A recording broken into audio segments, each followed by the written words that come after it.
Hey everybody, just going to take a quick break from the show to get you styled up with Stitch Fix. Shopping's hard. It's hard. With Stitch Fix, you get a stylist, though, who understands your style, your size, your budget, and they do all the shopping for you. Wow. This is excellent. Shopping, I'm telling you, shopping and figure out your style, it's overwhelming. Let somebody help you when it comes to getting dressed. We don't know what we're doing, so we let Stitch Fix help us out. A Stitch Fix stylist there. They know what works on us. We get the prices that make us look really good, and it feels good. You get some confidence boost walking around knowing that you're looking decent here. Oh, yeah. Yeah, we just give the stylist our sizes, style, budget preferences.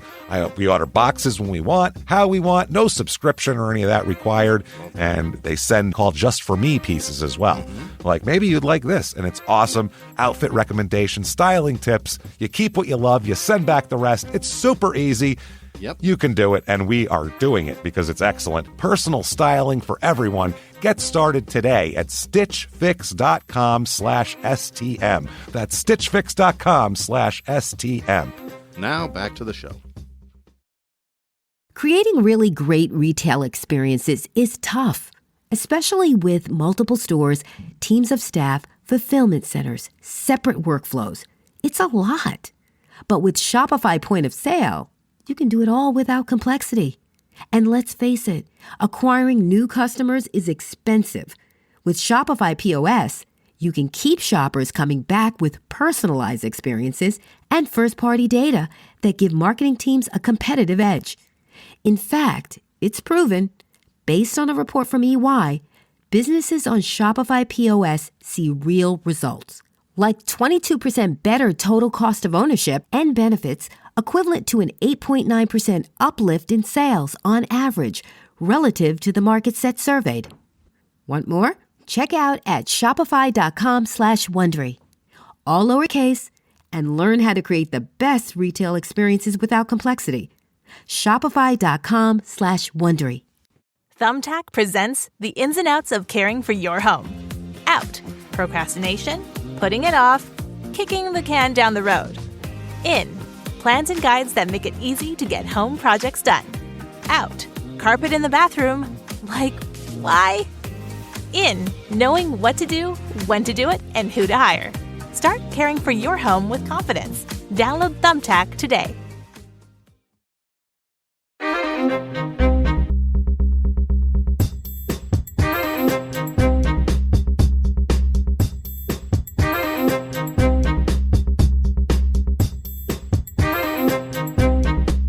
Hello, everybody, and welcome back to Small Town Murder Express. Yay and choo-choo! Oh, yay indeed, Jimmy. Yay indeed. My name is James Petrogallo. I'm here with my co-host. I'm Jimmy Wisman. Thank you, folks, so much for joining us today on another crazy edition of Small Town Murder. We have a lot today. This is like 10 pounds of murder in a 2-pound bag, as usual. We have a murder that's definitely solved, and then another one that might.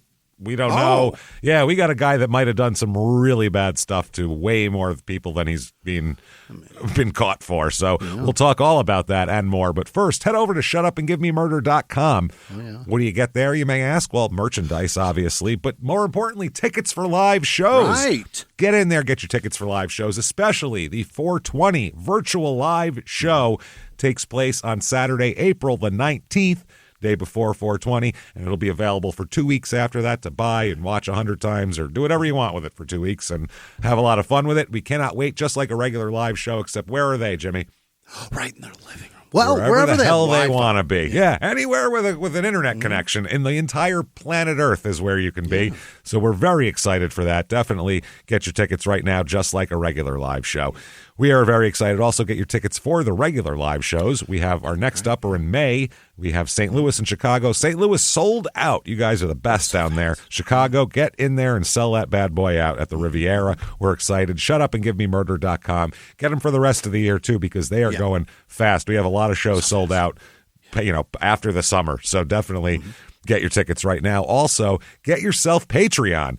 Do yourself a favor. If you like our shows, if you listen to this, you listen to Crime and Sports, you listen to Your Stupid Opinions, and you want more, Patreon's where you get it. Patreon.com/CrimeInSports is where you get all the bonus material. Anybody $5 a month or above, you get everything. Whole back catalog of hundreds of episodes you've never heard of bonus stuff. New stuff every other week. One crime in sports, one small town murder, and you get it all. This week is no different. This week, what you're going to get for crime in sports, we are going to talk about more sports songs, more athletes singing terrible songs, and we even have Evel Knievel reading poetry, which is... So all of that and more for Small Town Murder. We're going to talk about Louis Carlucci, who was known as Con Juan or the Con Man Casanova, and he had conning all these women in New York City in the 80s, and he was like the whole city was looking for him, and no one knew who he was or how to find him. Craziest thing ever. We'll talk about that and more. Patreon.com/crime in sports, and you get a shout out at the end of the regular show as well. That said, I think it's time, everybody. Here we go. Let's do this. I think it's time to sit back. Let's all clear the lungs, arms to the sky. Let's all shout. Shut up and give me murder. Let's do this, everybody. Okay. Let's go on a trip, shall we? We are going to South Carolina this week. Okay, fine. This is Roebuck, South Carolina. Roebuck. Roebuck. That's the one. Northwestern South Carolina, this is.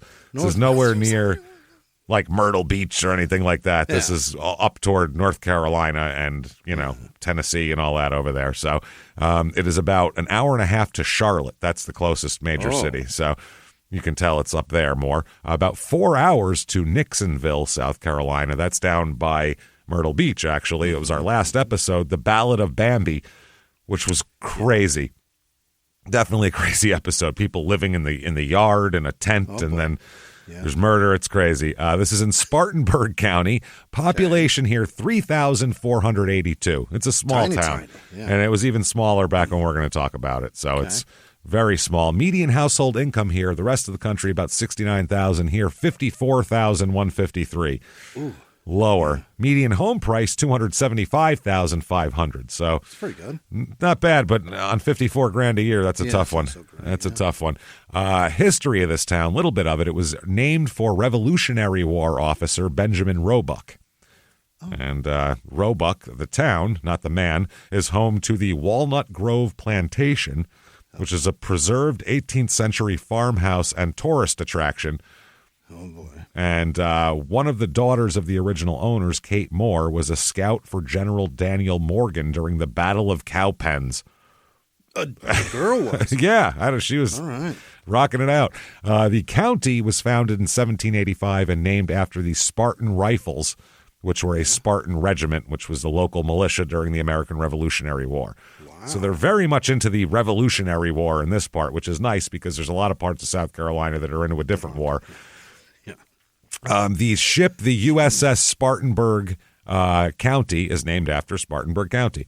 Sure. So there's that. Reviews of this town. We've never been there. I don't know anything about Roebuck, South Carolina. Here's 5 stars. Roebuck is a small community that's quiet and easy to get around. It's tight-knit, safe, and serene. I've lived in Roebuck for 9 years now, and the most danger I've been in is when a snake poked its nose into the family backyard. That's okay. You really can't. No matter how much policing you have, I don't think it's going to help that situation. And I think a rural snake. Given the choice, I think I'd rather have something I can call the police on, depending on how poisonous that snake is. That's what we're talking about, because I have like garter snakes in my house. They're fine. They don't bother me. Snakes, fine. All of my closest friends live in Roebuck as well, and the town has been a key part of growing up for all of us. The community keeps you grounded, and the people are down to earth. It isn't that far from restaurants of the city, making it easy to go to and from. What city? I have no idea what they're talking. What do they consider a city? Yeah, I don't know. What does a restaurant of the city sound and look like? Not sure. 4 stars. I love Roebuck because of the atmosphere. Everyone feels like family. I love driving down the road and seeing huge fields of corn and wildflowers. I wish there was a little more to do and more stores and restaurants in Roebuck, but overall I love living here. And then it wouldn't be a small town that you love with corn. They put those strip malls in the fields where the corn and the wildflowers used to be, and then you complain about that. 4 stars, small town. That's the first sentence. We get it. Around 5 minutes from the pure countryside. meaning Pure. No Raw anything. and uncut. Uncut. Fucking. Circumcised. Not stepped on at all. Yeah. Naturally cool and comfortable weather. Very close distance and easy access to Highway 221. Oh, well, now I'm going to move there. I wasn't into it before, but now you say it's close to Highway 221. Right. It's where everything's happening on the old Highway 221. Things to do here. We have the Festifall. Oh, okay. This festival. Yeah. Festival. Come time travel with us to the back country of South Carolina. No, thanks. No. How far? Depends on how far back we're going. Yeah. How far are we going? 70s, maybe. Experience life in 1781 during the American Revolutionary War with live demonstrations of cannon fire, cooking, spinning, camp life, music, and more. So it's like a 1781 themed joint here, which that's the wrong cool, Renaissance fair, man. Yeah, that's yeah. You show up in your flowing shit, dressed like a wizard, and they're like, "The hell are you doing, boy? What's wrong with you?" And then children's activities happening all day, including candle dipping, quill writing, tin punching, tricorn hats. You can't get the kids to stop quill writing. That's the thing. My kids, the whole growing up, it was just like, will you stop it with that quill already? Put it down. Play a video game or something. Get on fucking social media. Wink asleep in here with all the tin punching. It's constant. The tin punching, my constant candle dipping. We have enough candles, kids. With your tricorn hats, quill writing all over the place. It's enough, damn it. What's a tricorn hat? I guess it's those... corn that has the three different colors in it. Yeah, they make. How do you make that shit a hat? Who the fuck knows what they're doing down there? Horn books. I don't know what that is. And sweet bags. What the fuck is that? Bags. Sweet bags. This sounds like they're just mad-libbing words together now. Saturday, also, there will be a bluegrass concert. They don't say who will be there, but they'll be playing bluegrass, and they'll be live and in concert. That said, let's talk about some murder, shall we? Here we go. All right, let's do this. Let's start out with a young lady here. Dana Shailene Fowler is how she's born. Dana here. She's born November 16th, 1967 in Spartanburg, which is nearby. That's the city. It's the county seat and all that kind of thing. And she's a really... she's an outgoing girl and all this type of thing, and grows up to be real pretty too. I'll show you a picture of her here. She looks a lot like Married with Children era Christina Applegate. That's who she looks like. Whew. Very much like that. She looks like fun. Yeah, she's a pretty girl. So she looks, like I said, like in that picture's from like the late 80s too. She looks like, I mean, she looks Christina like a Applegate video. Jesus. Yeah, she does. Big nails and shit, red nails. In high school, she met a young man and got married as soon as they graduated. Well, smart move, man. Whew, yeah, he's like, I'm going to try to lock that down, but didn't work out very well. No? They had a daughter named Ashley right away, and then it fell apart after she gave birth, because they were 19 and had a baby, and that's difficult. It's not an easy thing. Then she met Paul Michael Satterfield. He's known as Mike. Mike Satterfield. He's born in 1962, about 5 years older. And physically, I don't mean to be shitty to the guy, but...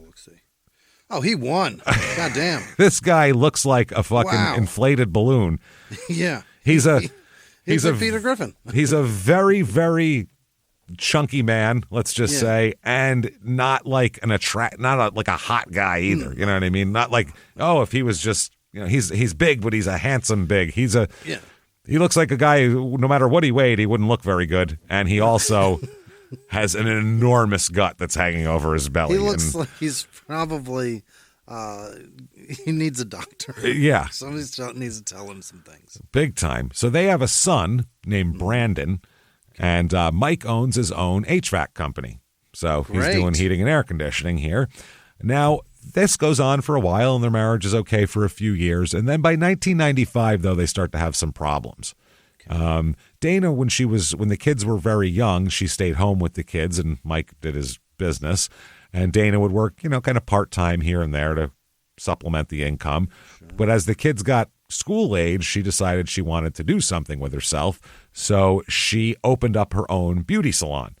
Great. It's a beauty and tanning place that she owns. So she does that. By 1995, though, Dana and Mike are separated here. They're talking about a divorce, and they have moved out from each other, and it's not going well here for them. But it's not acrimonious, really. Really? And I would assume not, because on July 30th, 1995, they're separated, they're living apart, everything like that. They spend the night of July 30th together with the children, eat dinner, watch TV, and spend the night together on July 30th. So there's definitely they're not, in a heated divorce or anything like that. They're just not working out. So, by the way, a little about her salon. It's called Roebuck Beauty and Tanning Salon. Yeah. And that's where she has to go the next morning. She's got clients and shit coming in, and he has to go install fucking vents. Yeah. So he's got to crawl in somebody's attic tomorrow. I don't think this guy's crawling in anybody's attic. No, I don't trust my trusses. When they made a crawl space, they said, nobody like $3 bills is going to crawl in here, right? No, that's enough crawl space for everybody, right? And if they are, they'll hire somebody, right? Yeah, this dude is not fitting through into your fucking vent. I'll tell you that much. He's going to have feet kicking out of it if you try. So they get up the next morning, scramble to get ready for work and all that kind of thing, and they make plans to, again, have dinner that evening. Okay. So for a divorcing couple, that things seem to be going pretty well. They're getting along pretty well. Yeah. They're getting along. So this is July 31st, 1995, and it's down here, and she works a whole day. He goes to work, does his HVAC, and then he has the kids after work, and she has her salon, and she has appointments here. A woman named Patty Taylor arrives at the salon at 6:30 p.m. on July 31st for a hair appointment. And after she arrives, another woman named Diane Harris shows up selling products, a cleaning product, to, I'm sure to get dye off of shit or something like that, and made a demonstration for her. She said, let me show you what I'm doing. So she said, sure. She's doing this lady's hair. They both watch Diane Harris do a demonstration. And then Dana ends up purchasing a bottle of the cleaner from this woman. Great. And this woman's like going door to door of all the businesses trying to sell them cleaner. Fuck. I don't know. So that sounds like a tough job. Yeah. So Dana continues to work on this Patty Taylor's hair until a little before she gets there about 6:30. They're going in with the hair by 7. They're really doing it because she's got to wash it and do all that kind of shit. And then by 8, they finish up with the hair. So during this time, she's finishing it up, and Dana is sweeping and cleaning up the shop, getting ready to close it up for the night. Taylor pays her, and Dana walks this Patty Taylor to the door and tells Patty Taylor that I have some clothes in the dryer, and then I'm going to be right behind you leaving here right now. Yeah. And so this woman said, oh, you want me to stay until you lock your shop up? That way you don't have to sit here by yourself and, it's dark out and that kind of thing. She said, no, that's okay. She said, I'll be right behind you. I have 5 minutes left on the dryer, so, you don't have to stand here waiting for me. It's 5 minutes. Don't worry about it. So she said she left the shop at about 8:15. This Patty Taylor takes off. Now, simultaneously to all this going on, there is a couple of guys hanging out at a bowling alley. Yeah. Nearby, just chilling here. David Michael Pace and Jonathan Christian Vick. And they're both 17 years old, went to high school together. I think David might be a year older than Jonathan, but Jonathan is 17, Jonathan Christian Vick. And, they became friends in high school and have been friends since then. David Michael Pace, works at the bowling alley, and Vic would come by a couple times a month on Friday or Saturday nights. 17, cruising the bowling alley for all the chicks. Yeah. So this particular night, Jonathan Vick comes in to visit his friend at work, and he's hanging out at the bowling alley. Vic is wearing, I want to call him Michael Vick, but he's Jonathan Vick. He's wearing blue jeans and a light-colored shirt. Vic is talking to his friend Pace about a lady named Dana, who owns a hair salon. I know her. And he said that I'm going to ask her out tonight. Oh, tonight? He's 17. She's a married 27-year-old woman with 2 kids who owns her own business. 27-year-old attractive woman. Yeah, about to be two-time divorcee, though. Yeah. At 17, you're not scoring that broad. You are absolutely not scoring that broad. You absolutely have no chance at that shit whatsoever. You may think I'm sure You know she's when nice you- to you when she cuts your hair, but that doesn't mean she wants to have sex with No. your teenage ass. So Vic had spoken about Dana to Pace on a couple of occasions, telling him like, "Yeah, that chick, she's hot. That Dana that works at the hair salon, man, she's fine, isn't she? There's a lot of hot chicks, man. Hot chick over there. And she might be the hottest chick in town. You know what I mean? Probably, yeah. So she said, this lady, she cuts my hair, man. Ooh, she's real fine and all that kind of thing. So at the end, this particular night, Vic tells Pace that Dana was having problems with her husband. Heard she's having that's how small of a town it is. That some fucking high school kid knows when you're having problems with your husband. That's Feel like I got an in. yeah. He's having problems with her husband, and he said, I'm going to ask Dana out, and I hope she'll go on a date with me. Yeah. Where? To the bowling alley? What are you talking about? What kind of date are you going to take this woman on? This guy laughed in Vic's face. It's like, That's the right answer, man. He said, you're out of your fucking mind. Said she's older. You're way too young for her. You have nothing going on for you. You live with your parents. What are you going to do? Dude, she's been fucked by a man. She's not going to want you ever No, again. a fat man. She likes men, Yeah. not boys. So Vic got pissed off at the guy. He was like, hey, fuck you. I got a shot with her. They were arguing at the bowling alley. This guy is like laughing, catching his breath. And Vic's like, that's bullshit. You don't think I think she'll go out with me. I got a shot. I got as good a shot as anybody. No, you don't, stupid. Vic, you're so delusional. You don't even see that you've got a really great friend in front of you. That's laughing in your face. A good friend laughs in your face when you say dumb Yes. shit like that, so then you don't follow through with it because they laughed in your face. You're like, trying to save you from embarrassment, man. yes. So that's how it goes. Then he said he hoped that he said, I hope she'll say yes to my date. And then he said he starts graphically describing of what he'd like to do to her, including that he would, quote, bend her over her barber chair and perform sexual acts on her. And we can assume which ones he's talking about. Yeah. He further then went on to state other sexual conduct he would like to have take place with Dana. I love how a court document puts that, by the way. This is what I would like to have take place with Dana. I'd like to have my penis and put it here. Yeah. That is Bend over a hilarious. chair and get whatever's closest. So this goes Perhaps I'll on. Go down on her. This goes on for an hour, Wow. back and forth. And this guy's just he never was like, maybe you do have a chance. He's like, you're out of your fucking mind. Yeah, she's hot. I'm sure we'd all like to do that, but give me a break here. So then friend. Vic, this guy's work shift ends, and Vic agrees to give his friend a ride home. During the drive, he continues to say, I'm serious, by the way. I'm going over there. I'm asking her out, and she's going to go out with me. Okay. Kept defending himself, and he was mad at Pace for laughing at him. Wow. Such a good friend. He could never be a comedian, this guy. No self-awareness, and then when someone laughs at you, you don't laugh also. You get mad. Hey, how dare you to say I'm stupid? He should go, I had this dumb thought once, and that would be that would be like a 3-minute bit where I thought I could fuck this hot lady who was 10 years older than me. So Vic dropped Pace off at about 6:45 or 7 p.m. As Pace exited the vehicle, Vic told him that he was going to go get his hair cut right now. I'm going to go get a haircut from Dana and see what happens. You're gonna walk in at that time of night and expect a haircut? Well, that's what this guy says, too. He says that what the fuck? He said, it's kind of late. By the time you get there, you're still going to get a haircut? And he said, oh, Dana keeps her salon open late, and she knows I'm coming, so she'll be there for me. So the vehicle that Pace was dropped off in by Vic was a blue and white Ford Bronco with distinctive saw blade wheels. We know exactly what those wheels are. Yeah. You know those ones, cut, like louvers almost? Yeah.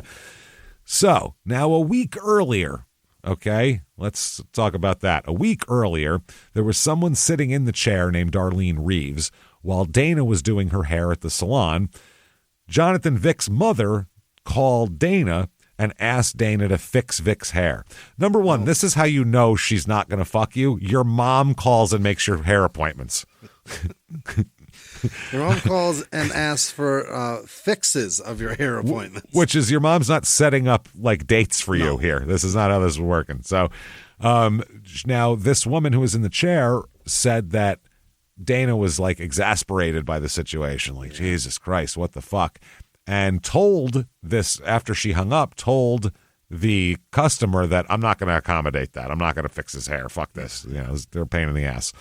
Now, the saleswoman, Diane Harris here, the one who sold the bottle of cleanser while this was going on, she, by the way, lived in Charlotte. She was basically, she's part of they sell like door to door this cleaning supplies. So they just take people to a location and drop off a bunch of salesmen and let them walk around and then drive them an hour 45 back to Charlotte. Move this shit. Move the product. Fuck, man. That's brutal. Like an old vacuum salesman or something. So she said she went to the salon 6:30 or 6:40 after giving the demonstration and made a sale with her. And she said she was scheduled to meet back at her designated spot to be picked up with the other salespeople at 8:30 p.m.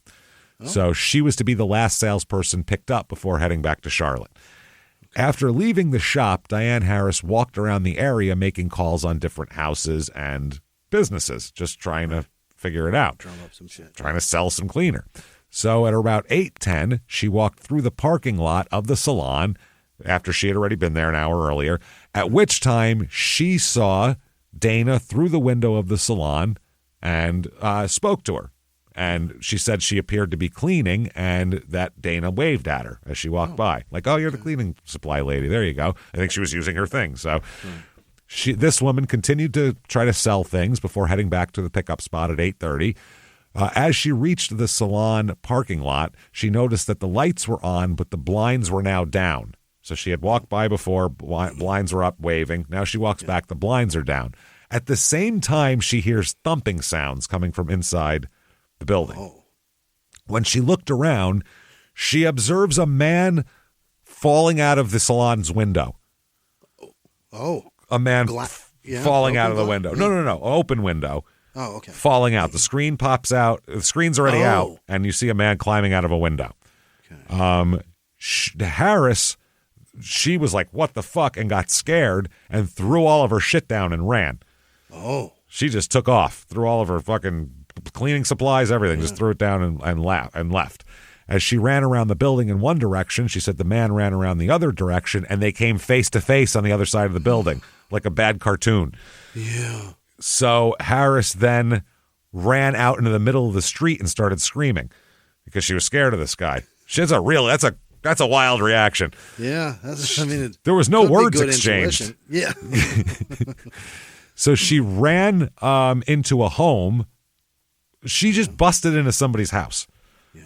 Ran in, slammed the door behind her, locks it, and tells the residents to call 911 because Dana over here, this lady at the beauty shop, needs help. That's what she says, okay? So she said that the man she saw coming out of the window, and again at the back of the building, was the same man, and he, quote, was white and looked crazy. Well, crazy white boy jumping out the window. That's all I got. He was wearing a gray or white T-shirt, pair of blue jeans, and appeared to be between 20 and 30 years old. Now, there's a guy named Michael Crook, and he was driving towards Spartanburg at 8:30 when he observed Diane Harris. He said he saw a black woman walking and then saw a white male who was bent down and was looking back toward Dana's salon. And he was wearing grayish colored blue jeans and a grayish colored T-shirt. So this is all the same guy. So the police arrive based on this 911 call. They don't even know what the hell you don't know if she's being paranoid or what's going on here, but they get there about 8:50. They arrive at the scene here, or the call comes in then, and then they get there about 10 minutes later, 9 o'clock. A Deputy Burnett found the only door to the establishment is partially cracked, and a screen from a window is on the ground with the window open. Hey everybody, just going to take a quick break from the show and tell you a little bit about our safest sponsors, Simply Safe. And everyone has routines that you go through, make you feel good, make you feel secure, like you have control over the world. And a lot of times you don't, but you do if you're us, and your routine includes arming your Simply Safe home security system. You know that's going to do well for you. So when we're heading out, both of us, we both have them in our houses, our studios, you lock up for the night. Yep. Yeah, this simple step does more than just protect you, gives you peace of mind. You're going to feel good about leaving, and then you're going to know it's going to be the same when you get back. You'll sleep more soundly. I can leave the house with confidence, and it's amazing how a push of a button can give you that kind of confidence. And with Simply Safe, we love it. Like I said, it's in our studios, in our homes. It's really easy to install, too. You can get professional installation also, but if we can put it up, you can put it up. Put it that way. Visit simplysafe.com/small to claim 50% off a new system with a professional monitoring plan and get your first month free. That's simplysafe.com/small, SIMPLI safe.com/small. There's no safe like Simply Safe. And now back to the show. Dreaming of hydrated skin amidst these dry winter months? Dime offers clean, master esthetician crafted skincare products that deeply nourish, protect, and hydrate. Their formulas, made with clean ingredients, lock in moisture for skin that stays soft, smooth, and radiant all season long. Hydration starts with Dime's best-selling hyaluronic acid serum, delivering deep moisture where your skin craves it most. This lightweight, fast-absorbing serum helps quench dryness, plump skin, and boost elasticity from the inside out. Once your skin is prepped with the serum, seal in all that hydration with their Dewy Day Cream, a rich, luxurious moisturizer designed to provide all-day softness and lasting glow. Together, this powerful duo keeps your skin smooth, supple, and luminous, even in the harshest weather. Shop the duo now at dimebeautyco.com. That's dimebeautyco.com. And get the hydrated skin of your dreams. Okay. He was like, okay, this is strange. The lights are all off in the shop. So he went in and took a flashlight, which was good. He didn't touch anything. Yeah. Decent police work. Around. Shined his flashlight into all around the shop. And then he got to the bathroom laundry room, which is a combination room here. Fucking shines the flashlight, and he finds Dana in there. Okay. Not okay. She has a strap around her neck. Oh, boy. From a duffel bag, and is hanging from the hot water heater with her feet 2 inches off the ground. Oh, no. Yeah, not good. She's covered in cuts and bruises. Her face and hair are covered in blood. Yeah. This is not good. She's a dead. terrible way to find anybody. He said her clothes were pulled away from her body. Her head was, quote, dramatically cocked to one side based on the hanging thing. Oh, God, Jesus. Oh, man, it's fucking horrible. Hanging from a strap around her neck, which was connected to the hot water heater. It appeared to have been that she had been strangled with a duffel bag strap and was left hanging from that. Like we said, bruises all over her, an inch or two off the ground, blood in her hair on her face, bruises and cuts on her face, and her tongue appeared to protrude from her mouth. Fuck, man. A white T-shirt on the top of her body was covered in blood that she was wearing, and she was naked from the waist down with her pants on her left ankle. Oh, for Christ's sake. Yeah, it's fucking horrifying, man. The investigation of the scene reveals all the blood was contained in the bathroom where she was found. So there's not like another hunk of blood out in the salon area or anything like that. The room showed evidence that a struggle had certainly taken place in there. Yeah. There's blood on walls. It looks like, this wasn't easy. Her pocketbook, wallet, and checkbook are all in the salon. Not robbery. As well as the business cash book and cash box and checkbook, and the wallet and cash box together contained over $200 in cash. So if you're looking to rob a place, that's not the shit you leave behind. I don't think they just stole some new cleaning product and took off here. So the wounds here, the pathologist performs an autopsy on Dana and noted that she had a deep abrasion on her forehead as well as other superficial abrasions and numerous contusions about her head, neck, upper chest, elbows, arm, wrist, knees, and ankle. This, like she fucking was pushed out of a car. Like those are a lot of wounds to fuck, man. Her hyoid bone appeared fractured, indicating that she'd probably been strangled or at least had significant pressure around her neck at some point here. They said that could have been caused by a ligature or manual strangulation. The pathologist believed that she was probably strangled manually as well as with the use of a ligature. Examination of her brain also revealed extensive hemorrhaging caused by blunt force trauma. And she was sexually assaulted as well. Obviously, yeah. So the violence of the attack made the cops think this, and the fact that nobody stole anything makes them really think this is personal as shit. Like, this, even if it's just somebody off the street that comes in to try to rape somebody, they probably grab $200 on the way out too. Maybe, you know what I mean? I don't think it would be outside of their moral like spectrum to be able to steal money after you've raped and killed. So they said, this seems like it's got to be somebody that knows her, that's very angry at her. So a state agent, the SLED agent here, what's the state investigative thing? An agent here, an expert in the area of DNA and serology, said that she processed the crime scene for fluids. She examined the body and noticed that there was possible semen in the victim's pubic region here. Okay. So, remembering that she had seen this when she processed the scene, she later tested the evidence from a rape kit, which contained pubic hair combings, hoping to find semen. The sample tested positive for semen. Okay. And they were able to develop a DNA profile from this semen sample that they have. So they have a DNA profile. So now it's just matching whatever. So they're talking to witnesses here, trying to figure something else out. They have a guy named Jerry Mills who said he knew about the shop and, knew where it was, and it was in the same area of where he worked. He said he drove by the area around 5 or 5:30 on that afternoon and didn't notice anything out of the ordinary. However, just before dusk, he drove back through and observed a Ford Bronco parked in a place where his employer did not allow parking because it was by his job. And he said none of his coworkers drove a vehicle like that. So that was somebody else. He pulled up closer to the car to check it out, but no one was around the vehicle. He was going to tell them, hey, you're not allowed to park here. He described the Bronco as a late 80s car, blue with white or light cream colored top with, quote, nice rims on the tires that did not look like factory rims and may have been like a razor type of rim, he said. Or saw blade. You never know. Blade. So they interviewed Diane Harris, the saleswoman here. Mm-hmm. She nervously explained that she came face to face, heard the thumping sound, found someone on the ground in front of an open window. She said, quote, I seen a man come out of that window with his shirt pulled up like he had fell. She said she ran to the left, he ran to the right, and then she said they came face to face. She said she saw him for a split second. She said, quote, he looked crazy, over and over again. He looked crazy, That's all she would say. He was white with brown hair, wearing a light-colored T-shirt and jeans, and that's when she ran to a nearby trailer to call 911. So she was all fucked up about it, but she also gives a lot of details to create a composite sketch, and we'll get to that in a minute.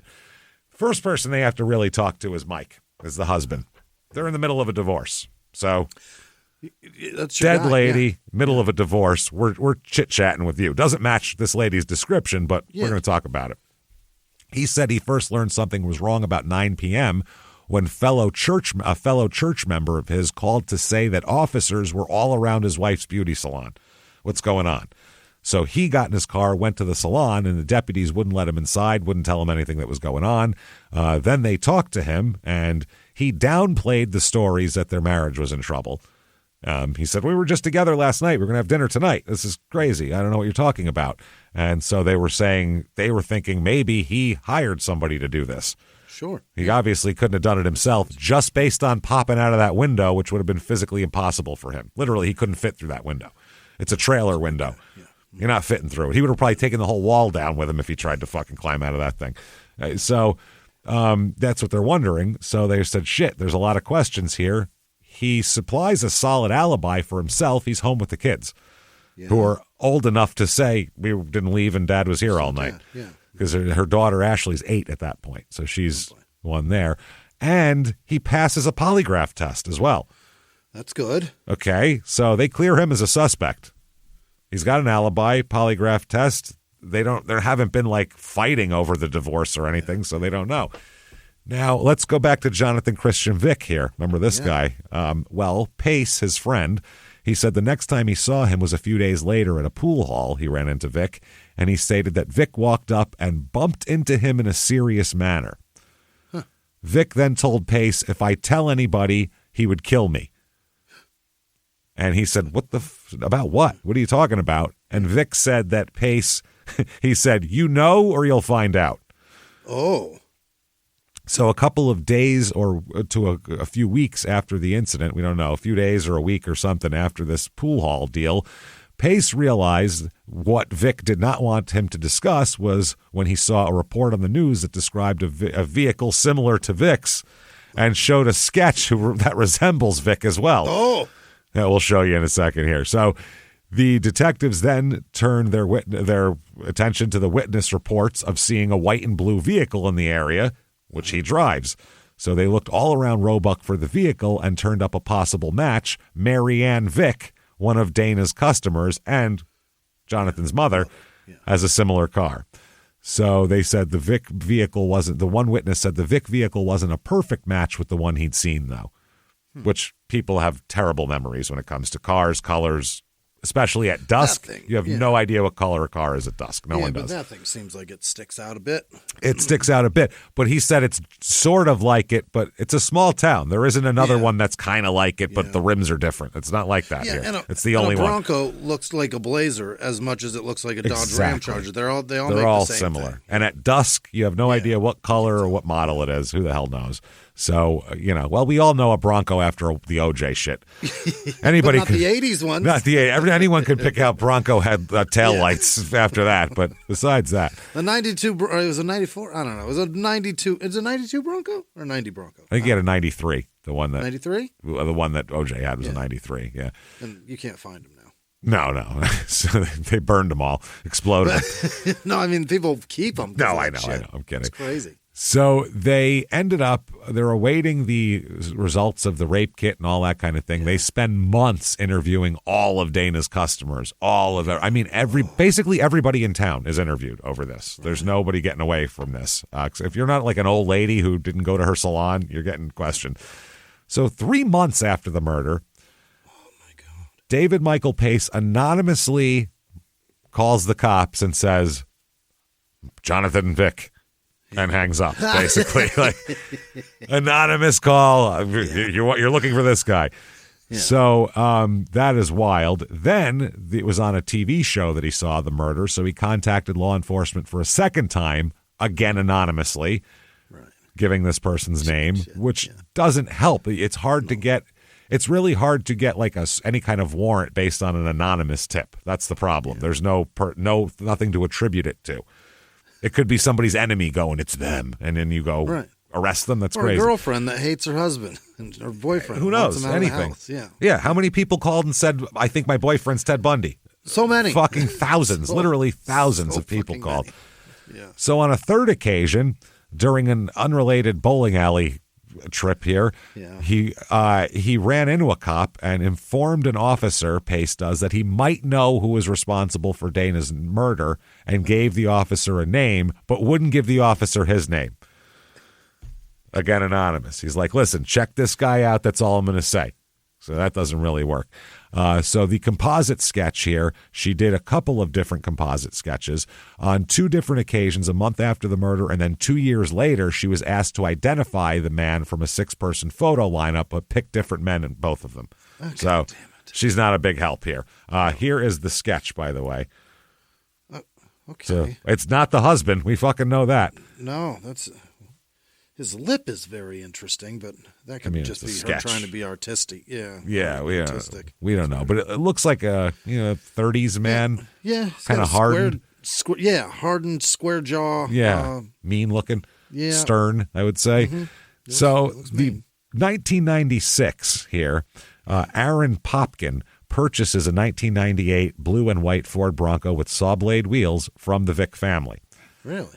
Yes, he said he met with Jonathan Vick at Jonathan's job after seeing an ad for the car. Yeah. But when Popkin offered to loan Vick one of his cars while his mechanic kept the Bronco for inspection, he said, I'm going to take it and have his guy look at it. You can use my car while we do that. Mm-hmm. Vick told Popkin that he was suspicious that Popkin might actually be a police officer. So no.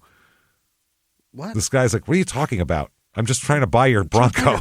Do you want to sell the car or not, man? And even if I was a cop, I want to buy a Bronco. Who cares?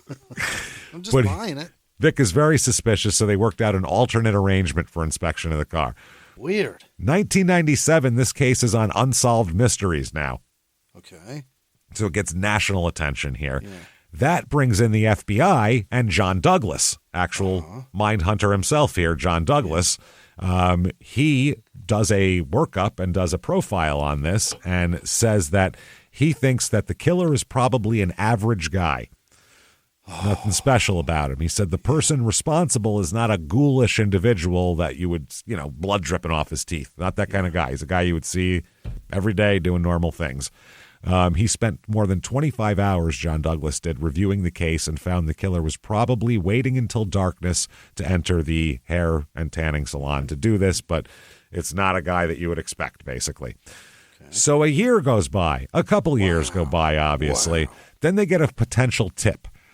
A tip from an inmate who said his cellmate, Russell Quinn, carries a picture of Dana Satterfield around with him in jail and said he was involved in the crime.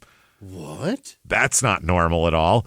Now, police know that cellmate shit can be bad, but when Harris, the saleswoman, identified a mugshot of Quinn from a photo array as the man she saw jump from the shop window. Okay. So now they're like, okay, but this is also like the third person she's picked out of a lineup that's a different person. Yeah. So that's not helpful. But he's got a picture of her for real? Got a picture of her. They go, there's a real easy way to find out. Yeah. Open that mouth, Chief, or I don't know if they did blood back then or what, but swipe it up. They did the DNA, not a match. Why would he do that? Not a match. They said the prosecutor said science doesn't lie, back to square one. Like nothing we could do with that. He's just a lunatic. He can admit to it all day and night. Doesn't matter. He didn't do it. So lucky they have DNA. 20 years earlier, they'd have just convicted him of murder. Yeah. It would have been done. Yeah. That's it. There's no anything. So 2005 comes around. Yes, I said that right. 2005, 10 years ridiculous. Later. Yeah. Now, Dana's daughter is now 18 years old. Ashley is her name. She's now 18 years old. Looks a lot like her mom, too. A blonde and all that kind of thing. Yeah. She goes to get an oil change for her car. Yeah. Simple, normal thing. Just living her life. Not looking for her mother's murderer at this point in time. She's just living her life. It's 10 years ago. Maintenance on a vehicle. Yeah. Well, guess who works at the gas station or at the service station where she does this? Is it Vic? It is Michael Pace. Yeah. Remember him? Okay. Our buddy there? Yeah. He works and Ashley comes in. He sees Ashley and learned that she was Dana's daughter. And felt horrible. Really? He saw her and was like, oh, this poor girl's she lost her mom when she was a kid. And he feels terrible. So he contacts the cops again, this time actually giving him his identity and the reasons why he thinks they should look into Jonathan Vick. So now the cops are like, okay, now we have a real person with corroboration of something. Now we can get a warrant here. And enough information to force Vic to submit a DNA sample because you have to get a warrant if someone doesn't want to do that. So he does this. They interview, first of all, while they're waiting for the DNA, they interview Vic's former girlfriend who spoke of his violence. That's not good. She also said that he'd threatened her as they drove past Dana's shop one time. What? I don't know what that means. I will fucking hang you from a hot water heater like that hairstylist. That is crazy that's what happened to her, and then they didn't get somebody right now. No. That would fuck me up every day until they caught him. Yeah. So that at the same time, in the last 10 years, he had joined the Marines. He's had several jobs. He assaulted both male and female fellow Marines while he was in the Corps and was punished on 2 separate occasions for convictions on articles of assault and eventually received a general discharge. Couldn't even take 4 years of this let's place. Part ways type of deal. Yeah. My God. His former supervisor called him a pathological liar with a violent temper, saying he would bait female Marines, and bait is in quotes. That's his words. He would bait female Marines through flattery for dates and then change his behavior once they got out. He would be mean to them and hit them and shit. One said, quote, I had one that came, this is the Sergeant Major here. I had one that came to me and she said, Sergeant Major Smith, there's something wrong with him. We went out and he's a whole different person. He's like Dr. Jekyll and Mr. Hyde. So they were like, interesting. So they get a written statement from Pace. So they have everything. Now they're just waiting on the DNA sample here. And they get that in, and the DNA sample matches his profile from the semen sample found at the scene. They said it's the probability of randomly selecting an unrelated individual having the DNA profile matching this semen was about 1 in 900 million. So it's you, man. It's either him or some guy in Sri Lanka. We don't know. One of the two. We could pick which one, but that means there's only 7 other people on the planet that could have done it. That could have done it, yeah. And they probably aren't anywhere near Roebuck, South Carolina. On the planet? On the planet. Probably not in Roebuck, South Carolina, driving a fucking Bronco that fits everybody's shit, and also who talked about how bad he wanted to fuck the victim either. Yeah. And if it was somebody else, the odds of those two people being in the same town of Roebuck, South Carolina, unbelievable, way higher. What are those odds? Is anybody out there good at math? Let's figure that shit out. Wow. So October 24th, 2005, he is arrested. Hauled him in here. By then, he's a married man with a baby. Oh, no. Has a history of arrests for both domestic violence and vandalism outside of the military as well as in the military. History of antagonizing coworkers and being fired from jobs. Oh, and then there's one other thing. In 2002, his girlfriend disappeared and was never solved, and she was never found. He has a woman in his life that disappeared, and we don't know where she is. His fiance disappeared. What? Yes. Okay. Since then, he's lived. I'm going to give you this. I'm going to give you a guess of 2 states he lived in the last 10 years. Could that be Florida and Ohio? Nope. You're close. Yeah. Louisiana. It's obvious. You're sitting in it. We're sitting in it. He lived in New York? Arizona. Oh. I'm at your house. What are you talking? What? Do you know whose house we're at right now? Jesus Christ. Jesus Christ. Where did he live here? Yeah, I don't know. He was in the military, so wherever they moved him there. Oh, my God. James, it could be right on the fucking That's what I mean. He was right here.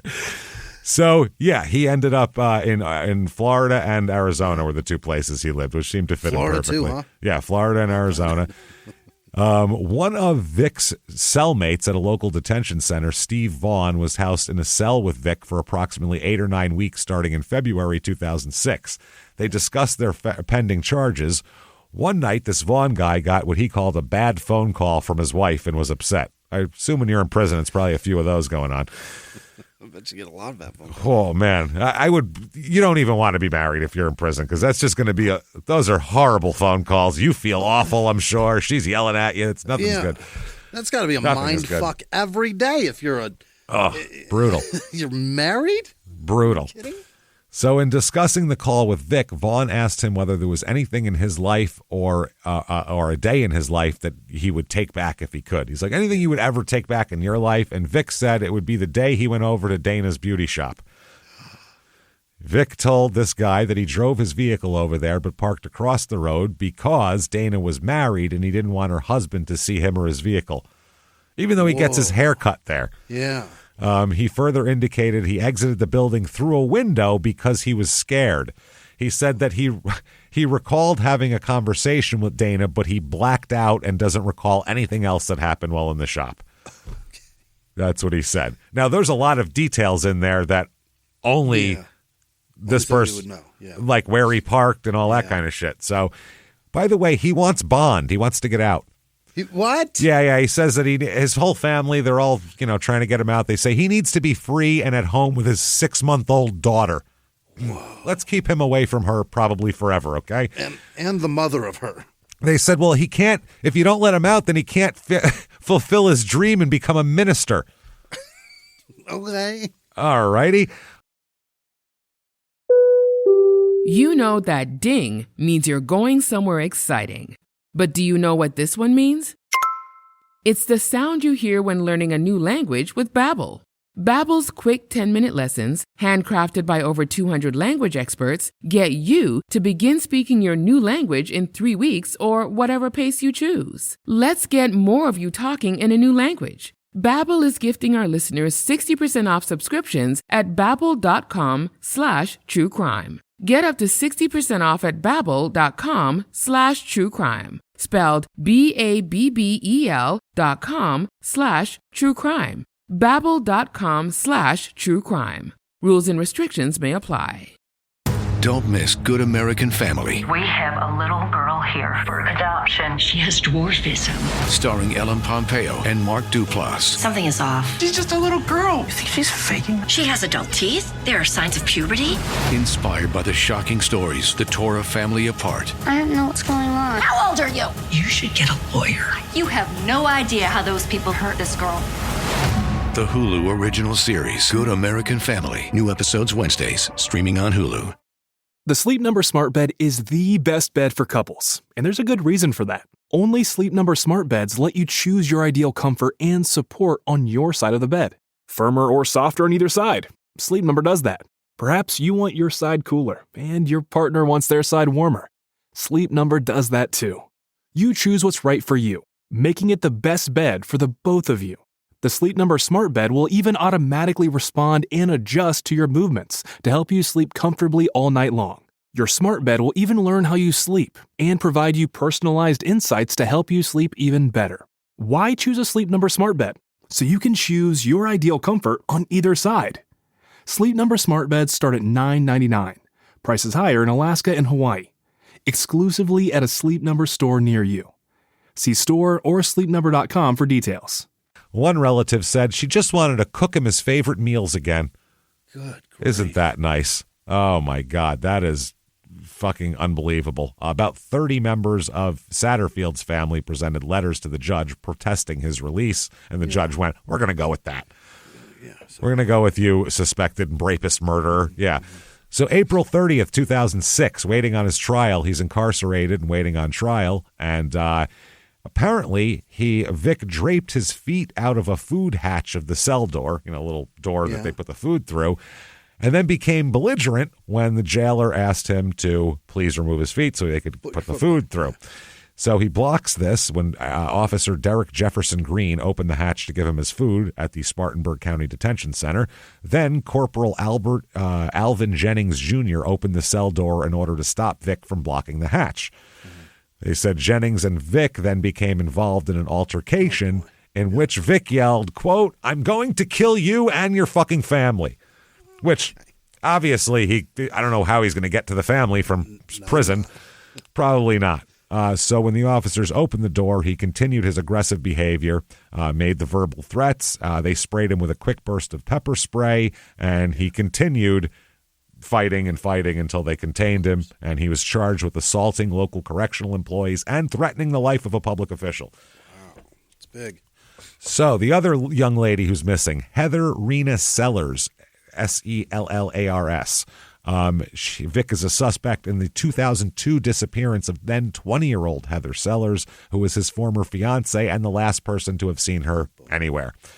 Sellers' grandmother, Norma Jean Swan, told deputies she dropped Sellers off at work at the Waffle House at Highway 9 in the I-85. Jesus, that's depressing, man. Can you imagine? Nope. Fuck. At about 2 p.m. to work second shift at the Waffle House that sits on two fucking interstates. Oh. Yikes. Oh, God. September 24th, 2002, and the family never heard from her again. So the mother told investigators, or the grandmother told investigators, that Sellers had a small bag of clothes and intended to spend the night with an aunt. A report said that she left her aunt's house with Vic. Oh? She had gone to her aunt's house. Her mom dropped her off. She did her shift. Then she went to her aunt's house and left with Vic. Witnesses said they went to the Rainbow Lounge and then to Cocktails and Dreams, which is the fucking name of the movie in the terrible Tom Cruise movie, Cocktail. That's the bar that they were opening. Cocktails and Dreams. Yeah, they had like a pink logo, and it's the shittiest movie and the dumbest idea for anything, and that's what they did. So and dreams, because it was his dream to have his own place. So Cocktails and Dreams, and he wrote it on a cocktail napkin. Fucking awful movie, but Elizabeth Shue was in it, and she was cute at the time, so why not?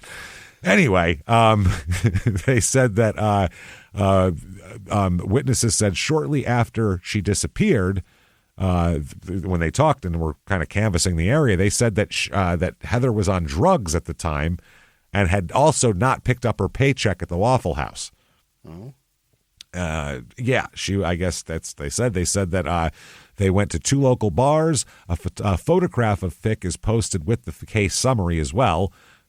in the thing. Like, here's our only suspect, basically. Her last paycheck was for $81, by the way. Thanks. Oh, man.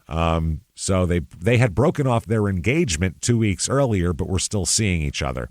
They did find Heather Seller's car at the bottom of a river, but her body was never found. At the bottom of a river? Yeah. She's not alive, let's say. No. So she's that's just a mystery. Wow. So trial for Dana's murder, November 2006. Now, because he committed the crime when he was 17, he's not eligible for the death penalty. Okay, because we can try him as an adult still, right? Yeah, absolutely. But he can't get the death penalty. That's not one thing. So it's a 4-day trial, not very long. Defense opening here a little bit. The lead defense attorney said that yes, Dana Satterfield was brutally murdered, and that a pubic hair was found on her body, though, and that pubic hair does not match Vic. Okay. The problem is also there was a struggle in the bathroom. This all happened in the bathroom. Oh, forget it. So how many pubes are in there? Yeah. It's a bathroom. Well been murdered in a barber shop's floor. She was. That's the other thing. They said amount of hairs. It may not have been a pube. You don't know. Dragged across the floor, too. Yeah. So they said there's tons of different hair all over. She had like 15 people's hair on her at the time. I'm sure she did, yeah. So they said that didn't belong to Vic. And they said that's crazy. And they said no test can show when the semen made contact with her body as well. So telling the jury, you keep an open mind. So their theory is he came in, said, yo, what's up? You want to fix my hair? And she was like, not till I fuck you. And then they went in the back and he gave her the fucking business. And then he was like, peace out, lady. Yeah. And then while she was sitting there in the afterglow, some other guy came in and strangled her. Somebody that is just popping pubes. While she still had while she still had her pants around her ankle, he came in and then raped her and dropped pubes everywhere, but didn't come because only that guy came. Okay. Yeah. They said DNA analysis cannot put a time frame on when it got there. Like she was cutting hair all night with sperm in her pubes. We got no evidence that she's ever had sex with him willingly. That's none. And his friend laughed at him when he even suggested it was a possibility. So not happening. Fuck. So a customer said that she was a customer, Reeves here. She was a customer and a friend of Dana, and that she was in the salon to have her hair cut on July 25th, the week before, on Tuesday. When this Reeves was in the chair, that's when she also got another call from Vic's mother. Dana gets a call from Vic's mother, Marianne. Now, Reeves, who also knows Marianne Vic and had talked to her on the phone before, knew it was Marianne on the phone because Dana was behind Reeves when the phone call came, and she recognized Marianne's voice. That's how small of a town this is. I know her. Oh, that's Marianne. Impersonating Marianne around here. No. Jay Moore doesn't know her. No. Fucking no shit. Where's Rich Little when this is going on? So Reeves was asked why Marianne was calling, and then there was an objection in the middle of all that. The trial court overruled the objection, and she testified this, quote, she wanted Dana to look at Vic's hair that, I don't know if he put something in it or had something, but she told her that it wouldn't take but about 10 minutes of her time, and Marianne Dana could not do it that day, and had stated to Marianne that she was not able to do it, but if she would call her back, it's been a time frame, so I don't know if she said come there the next day or to call her back or what.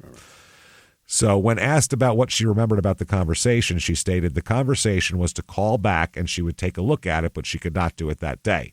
She said, I just heard a voice, and when Dana hung up, she obviously, Marianne hung up on her because there was no goodbye. And the victim, Dana, turned around to me and she just took a breath and said, Marianne Vic. You all know she's a pain in the ass. Yeah.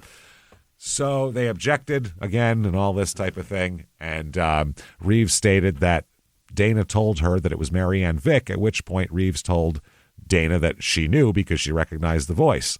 When Dana asked Reeves if Reeves knew them, Reeves told her she did, and then she said, Dana said to me, she said, well, I won't do that anymore. She said, that's the last time that the last time he was here, that was the case, that 10 minutes of your time, and it took her an hour and a half, and she doesn't have time to do this. Yeah.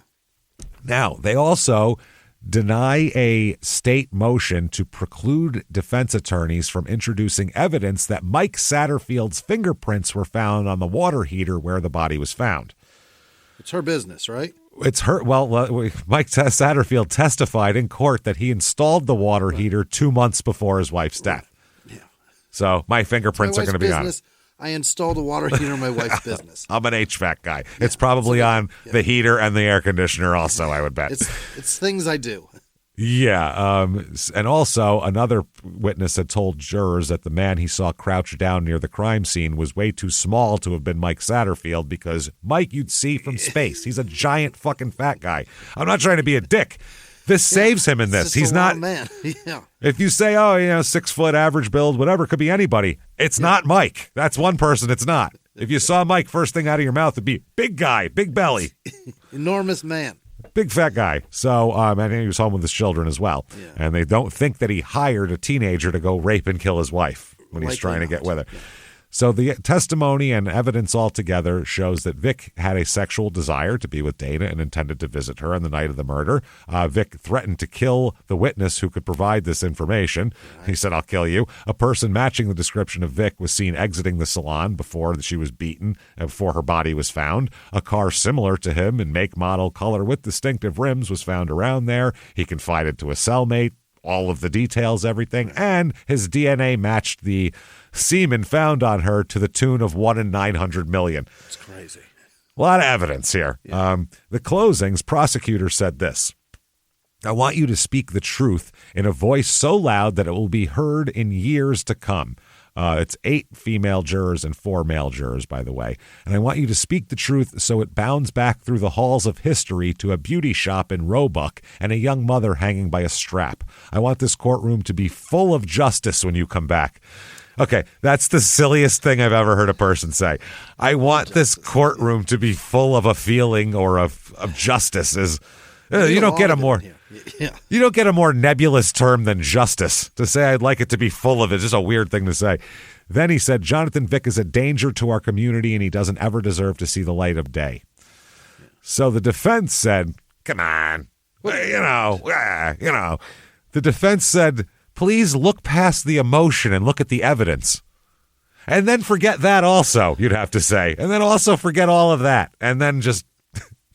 said that Vic's fingerprints were not found at the crime scene and that DNA tests showed a pubic hair found on Dana's lower body did not belong to Vic.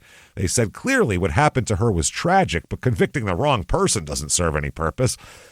He's got a point. You don't want to convict the wrong person. Oh, you never want to convict the wrong person. But I think we're okay. I think we got this one, and the jury really thinks so because it took them less than 20 minutes of deliberation to come out with a verdict. I mean, they didn't even get a drink of water. No. They sat down. Nobody has to pee. They sat down. They always do a straw poll at first, just to see where we stand. They sat down, straw poll. All right, then. We're done. Let's go home. Peace out. That's it. He is found guilty on all counts, murder, criminal sexual conduct, and kidnapping as well. Oh. So the prosecutor said later on, that's the jury's way of sending a message. It's less than the time. It's at less than the time it takes to watch a sitcom. That's how reprehensible we think you are. Damn. I could have an episode of Friends lasts longer than this. Yeah. Fuck you. We didn't even get to the soup Nazi. Didn't even get there. So sentencing here, the prosecutor said only by his good fortune was he 17 at the time he committed it, or else we would be at the start of the death penalty seeking phase. Vic's wife, Caroline, pleads with the judge prior to sentencing for the minimum sentence, noting that she and her husband have a young daughter at home. She said, I know he didn't do this. I know he didn't, sobbing and crying. You're a single mom, lady. Wow, Sorry. You are fucked. Vic says this. He steps up and says, I got something to say. Quote, she did not get justice today. She will not as long as I sit behind bars. Is that right? Wow. So the judge says, let's make that a good long time. You, sir, may fuck off life with parole. Okay. Okay. So his parole eligibility date starts October 24th, 2035. Is that right? That is when he's eligible for 20 parole. 20 years, I guess, huh? Yeah. Now, okay. He is sentenced there. Now, Heather Sellers' family is there as well. Okay. Because they believe. They just have, they're laser. Yeah. I'm surprised if one of her brothers didn't murder this guy already or something. Like, how the fuck do you let this guy walk around? Yeah. I don't know how you left a woman hanging from a hot water heater just a few years before. Oh, yeah, this is his jam here. Yeah. So Sellers' grandmother attended the court. She's the one who dropped her off at the Waffle House, Norma Jean, throughout the week and smiled as the verdict was announced. She later stood outside the courtrooms alongside Cora Kent, her granddaughter's friend, the murdered woman's friend or missing woman's friend, who was also Vic's ex-girlfriend as well. Man. Kent said that justice was served. She said they should have given him the chair, though. I'm in for an eye for an eye. As the Vic family left, Vic's younger brother then threatened her. What? This lady, and said, quote, "You'll get yours." And Vic's mother began to proclaim her son's innocence, and officers hurried the Vic family away from the property. Before they got attacked by the entire town and murdered in the street. Before they all got strung off.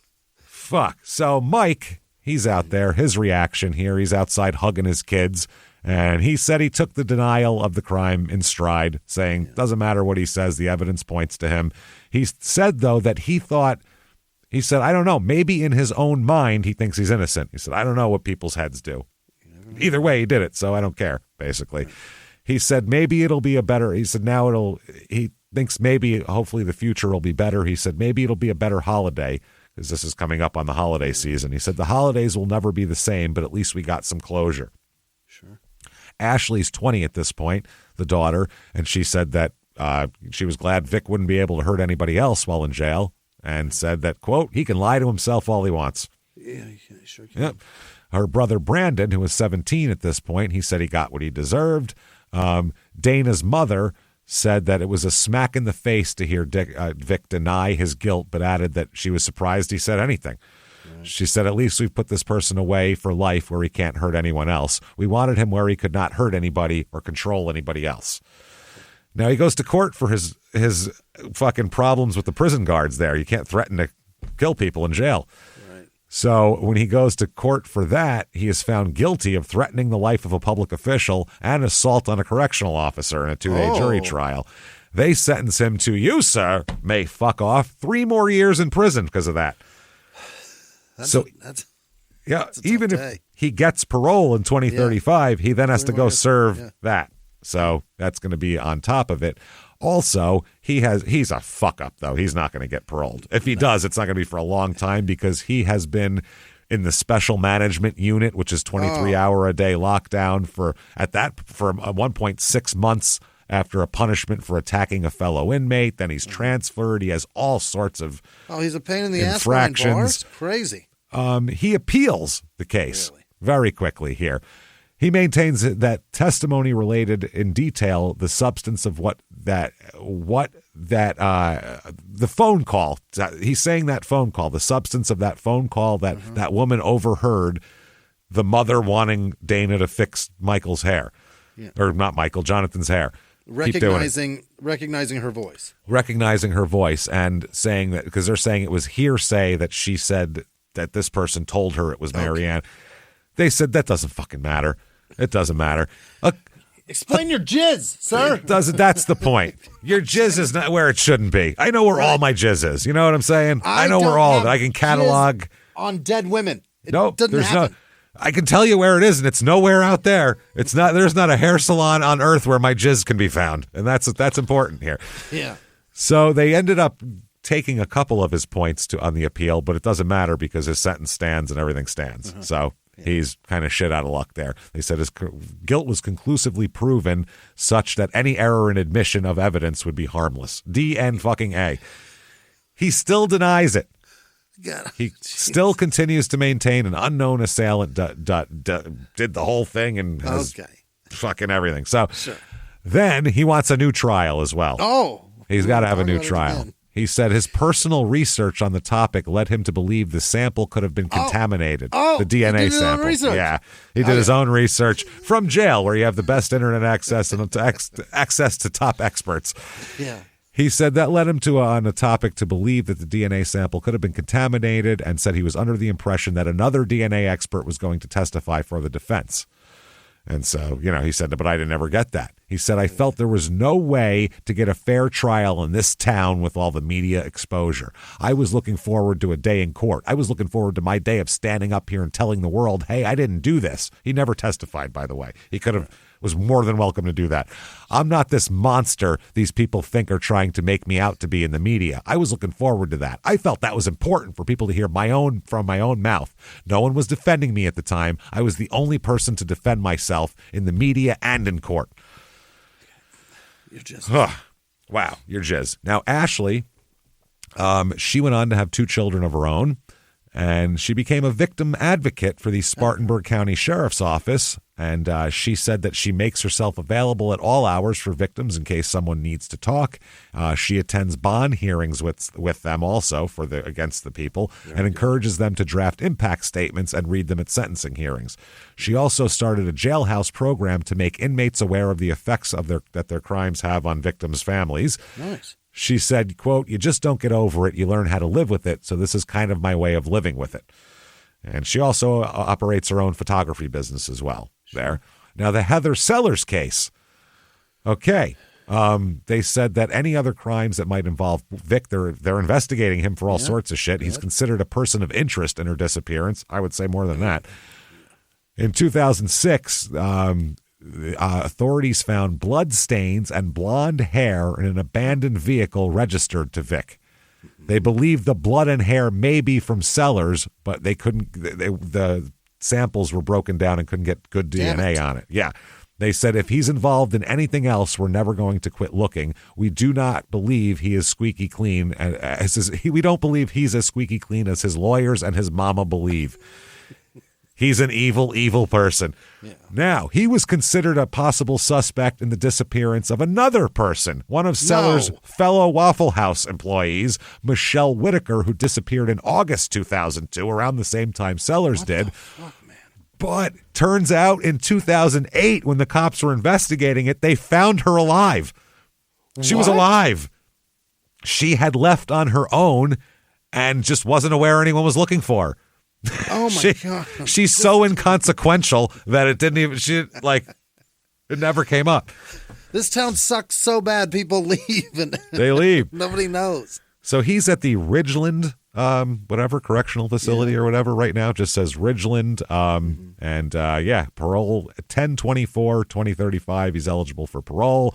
He's had loss of privileges a bunch of times, cell phones and fighting and all this type of shit. Dana is buried at the Heritage Memorial Gardens in Roebuck there, and this has been on a bunch of different TV shows, everything from Forensic Files to Unsolved Mysteries to Paula Zahn to all this shit. He really thinks that he's just going to do his time and get out. He's never getting out, right? I fucking hope not.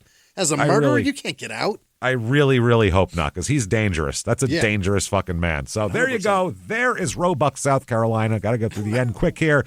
If you like the show, get on whatever app you're listening on, and please give us 5 stars. It helps so fucking much, and we don't understand why. Follow us on social media at Small Town Murder on Instagram, Small Town Pod on Facebook. Definitely head over to shutupandgivememurder.com. Tickets for the 420 virtual goddamn live show. Can't wait. Anywhere in the world with an internet connection, just like a live show. The pictures, the story. We're in costumes. Jimmy's going to be forced to do bong hits. It takes place Saturday, April 19th, and it's available for 2 weeks after that. Get your tickets. Also, get your tickets for Chicago in May. Get them right now. For the rest of the year as well, shutupandgivememurder.com, patreon.com/crimeinsports. All the bonus material that you could possibly handle. Hundreds of back episodes immediately upon subscription. Anybody $5 a month or above. And you get new ones every other week. This week, Crime and Sports. We are going to talk about more sports songs, Chris Webber rapping, and a bunch of other terrible shit. And then for Small Town Murder, the con man Casanova, Louis Carlucci, who is just some tubby Guinea guy in New York in the 80s who was scamming a bunch of women and they couldn't find him, and it was the whole city was looking for him. It was crazy. Talk about that. That is patreon.com/crimeinsports. You get a shout out at the end of the regular show. Want to follow us on social media? Super easy to do that. Shutupandgivememurder.com. Drop down menus coming out of your ass. Get in there, everybody. And until next week, everybody, it's been our pleasure. Bye.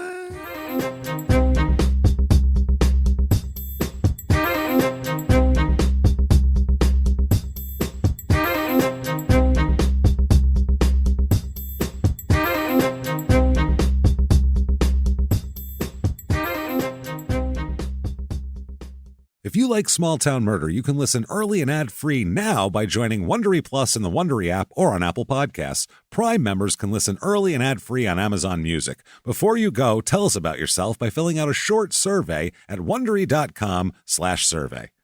You set the gold standard for your business. Your website should do the same. Wix puts you at the helm, so you can enjoy the creative freedom of designing your site just the way you want. Want someone to bounce your ideas off? Talk with AI to create a beautiful site together. Generate on-brand content, images, media, and simply change or fine-tune any of it along the way. Whatever your business, manage it from one place and tie it all together with a personalized domain name. Gear up for success with a brand that says you best. You can do it yourself on Wix.